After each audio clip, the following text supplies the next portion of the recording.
चुने हुए प्रतिनिधियों को जेल में रखे यूं आपने तो ईडी, आईटी, सीबीआई के माध्यम से संविधान के पन्नों को तार तार कर दिया। ये आपकी पेट शब्दावली है। इस शब्दावली से मुक्ति पाइए, संविधान को पढ़िए और गढ़िए वैसा समाज जो आप में है नहीं संभवतः कैपेबिलिटी। नमस्कार, आप देख रहे हैं दर्श न्यूज। मैं हूं दिव्यांशु। आरजेडी के वरिष्ठ नेता और राज्यसभा सांसद मनोज झा ने केंद्र सरकार पर तीखा हमला बोला है।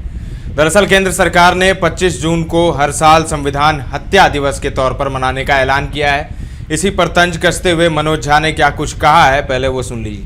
देखिए कौन बोल रहे हैं ये। अभी मैंने देखा गृह मंत्री जी का, कैसे बोल पा रहे हैं भाई।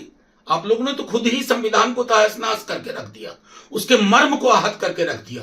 चुने हुए प्रतिनिधियों को जेल में रखे, ह्यूमन राइट एक्टिविस्ट जेल में है, फादर स्टैन स्वामी दुनिया से चले गए।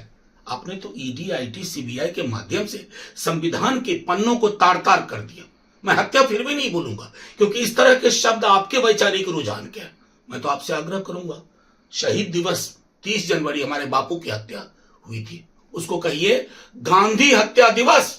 और जिस व्यक्ति ने किया था उसके वैचारिक सांगठनिक रुझान को सामने लाइए, स्वीकार करिए। कर पाएंगे? ये भी याद रखिएगा, इमरजेंसी के दौरान माफी मांगने वाले कौन कौन लोग थे, सब आप ही के संगठन के थे या नागपुर वाले संगठन के थे। वो चिट्ठियां पब्लिक डोमेन में है। तो दोहरा चरित्र नहीं होना चाहिए। संविधान ने आपको एक झटका दिया है इस मैंडेट में, उस झटके से उबरने के लिए बेहतर चीजें तलाश करिए। अगर आप इसे कहते हैं संविधान संकल्प दिवस तो अच्छा लगता है, लेकिन मैं क्या करूं, आपके दिमाग में तो विभीषिका, हत्या ऐसे ही शब्द रहते हैं। ये आपकी पेट शब्दावली है। इस शब्दावली से मुक्ति पाइए, संविधान को पढ़िए और गढ़िए वैसा समाज जो आप में है नहीं संभवतः कैपेबिलिटी।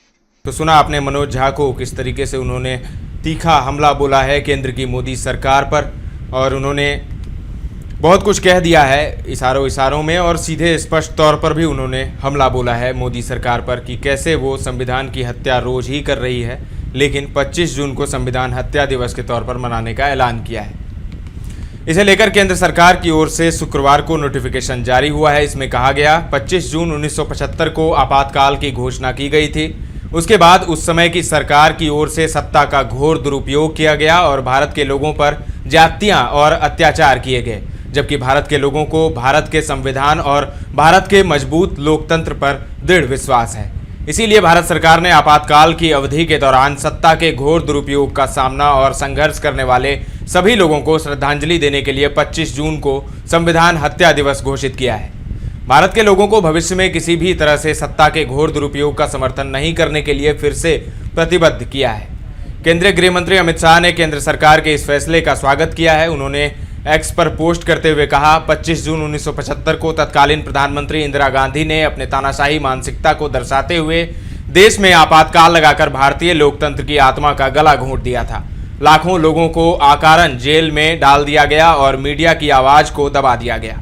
भारत सरकार ने हर साल 25 जून को संविधान हत्या दिवस के रूप में मनाने का निर्णय किया है। यह दिन उन सभी लोगों के विराट योगदान का स्मरण कराएगा जिन्होंने 1975 के आपातकाल के अमानवीय दर्द को झेला था।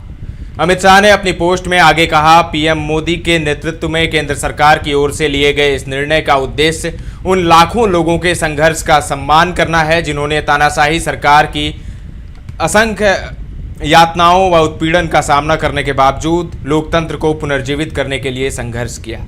संविधान हत्या दिवस हर भारतीय के अंदर लोकतंत्र की रक्षा और व्यक्तिगत स्वतंत्रता की अमर ज्योति को जीवित रखने का काम करेगा, ताकि कांग्रेस जैसी कोई भी तानाशाही मानसिकता भविष्य में इसकी पुनरावृत्ति ना कर पाए।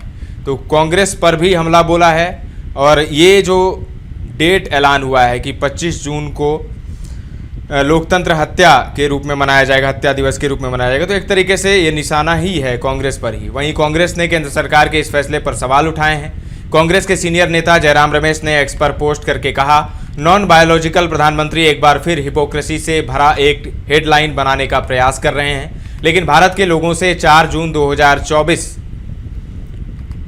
को मिली निर्णायक व्यक्तिगत राजनीतिक और नैतिक हार से पहले उन्होंने 10 सालों तक अघोषित आपातकाल लगा रखा था। यह वही नॉन बायोलॉजिकल प्रधानमंत्री हैं जिन्होंने भारत के संविधान और उसके सिद्धांतों, मूल्यों व संस्थानों पर सुनियोजित ढंग से हमला किया है। यह वही नॉन बायोलॉजिकल प्रधानमंत्री हैं जिनके वैचारिक परिवार ने नवंबर 1949 में भारत के संविधान को इस आधार पर खारिज कर दिया था कि यह मनुस्मृति से प्रेरित नहीं था। यह वही नॉन बायोलॉजिकल प्रधानमंत्री हैं जिनके लिए डेमोक्रेसी का मतलब केवल डेमोकुर्सी है। तो बड़ा हमला उन्होंने बोला है, प्रधानमंत्री को नॉन बायोलॉजिकल बता रहे हैं जयराम रमेश। लेकिन ऐलान हो गया है केंद्र सरकार की तरफ से 25 जून को हर साल संविधान हत्या दिवस के रूप में मनाया जाएगा। फिलहाल के लिए इतना ही। तमाम अपडेट्स देते रहेंगे, बने रहें दर्श न्यूज़ के साथ।